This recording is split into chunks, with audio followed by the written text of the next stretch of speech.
I gather, Congressman, that you support trying to make the world carbon neutral by 2050? Yes. Okay.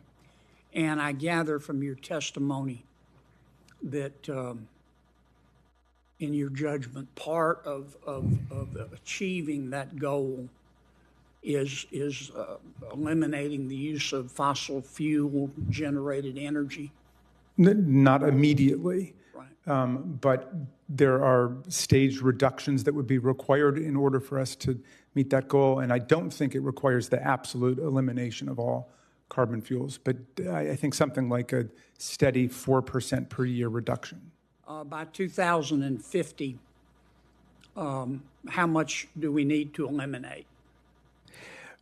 Well, what the scientists are telling us is that we in order to avert the most extreme calamities, we need to limit the global warming to 1.5 degrees Celsius. But here's what I'm getting at. Right now, America relies on fossil fuels for 80% of its energy. By 2050, what percentage do you think that should be in order for us to become carbon neutral? I better not opine on that because I don't know, but I will tell you this, and I see where you're going. This is a tremendous challenge, maybe the greatest challenge of our lifetimes, and I think it... I understand. I'm sorry. Yeah. Just give me a little bit of time here. Yeah. Are you... Let me ask you this. How many people are there in the world? What's the world's population? Is it now 4.5 billion? It's about 8 billion. Is it 8 billion? I'm not trying to trick you. Right. I had to look it up myself. I should have updated on that. It's 8 billion people living in the 8 billion, world. Okay. 4 billion people depend on fertilizer made by natural gas to eat. If we didn't have natural gas, 4 billion people would starve to death.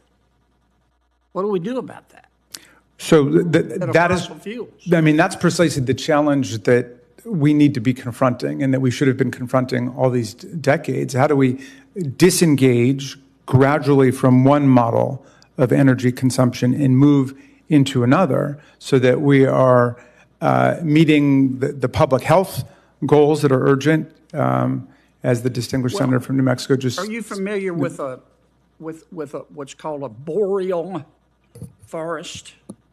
No, only in the most... Forests in the northernmost part of the world, just below the Arctic, in North America, in Eurasia.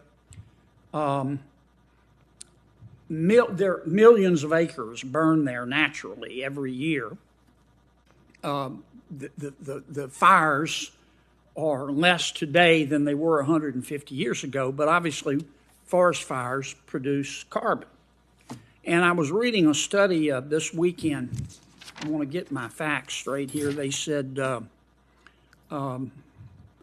carbon released by these naturally occurring forest fires in boreal forests, nobody lives there. Let's see. Wildfires in the boreal forests in North America and Eurasia in 1 year, 2021, released double the amount of all global CO2 produced in 2001.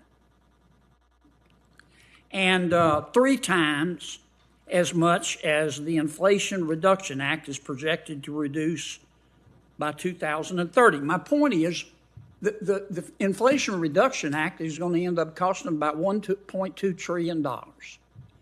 Presumably, there are estimates about how much carbon it will reduce by 2030. American people are going to spend a lot of money, $1.2 trillion. For what? The carbon released by naturally occurring boreal forest fires in 2001 is 3 times the amount we'll save by asking the American people to spend $1.2 trillion of their money on the Inflation Reduction Act. Now, unless you're the reason that your parents drank, that doesn't make sense, does it? So thank you. I mean, it's a trenchant question, Senator. I've heard these comparisons before between natural greenhouse gas emissions, which are obviously a product of forestry and agriculture and the agricultural revolution, and what we contribute through industrial greenhouse gas emissions. But I think it's a bit of a distraction from the real issue because we take for granted. These are peer-reviewed studies, Congressman. Oh, no, but the peer-reviewed studies show exist. I promise you. Oh, no, but I'm not doubting the science for 1 minute. I'm saying let's take the science for granted. Let's take nature for granted. Thank God that we have forests and we have greenhouse gas emissions that come from agriculture and so on. All of that is something that we take for granted. Okay. Now, we also, however, can reduce agricultural greenhouse gas emissions through looking at industrial livestock practices. My point is, I'm going way over. This is my last question. Yeah. We spend all this money. Okay, it's going to cost America about $1 trillion a year to make us carbon neutral by 2050. Yes. We don't lower world temperatures a scintilla of a degree if you look at the Boreal forest fires. So what do? Oh, I got you. But would you dispute that it would be far worse if we do nothing? In other words, if we stay on the path that big oil would have us stay on, are you denying that we would be in a situation where the Earth's temperature goes up? That's not your goal in trying to make us carbon neutral. Is to be. It's a zero-sum game. Your goal is not to make it better. Your point is, as I understand it, that the world will end if we don't achieve the carbon neutrality. Right. We want to prevent calamity. We want to make our one planetary habitat as livable as possible, right? Do we need to spend trillions of dollars fighting the Boreal forest fires? Well, let's go back to the Inflation Reduction Act, which you invoked before. Most of the money which you're describing as being spent on climate change measures was actually tax incentives for the stimulation of renewable energy. Agreed, but they're not stopping the Boreal forest fires. I mean, we spend all this money and we reduce carbon, and the Boreal forest fires just spit out 3 times the amount of carbon. All right. Do you? What's the point? I would love to read a peer-reviewed study on that. I mean, if we need a Boreal forest. Economist magazine, they talk about it all the time. All right. I will check that out. But, I mean, is the suggestion that we need a Boreal forest fire department? I'm asking you. I mean, well, what y'all's position is, I get it. Nobody's perfect. Oil and gas is bad, and they're destroying the world. Let's get rid of them. Yeah. Okay. If we do that, that's going to cost a lot? If we do that, is the world going to be okay? No.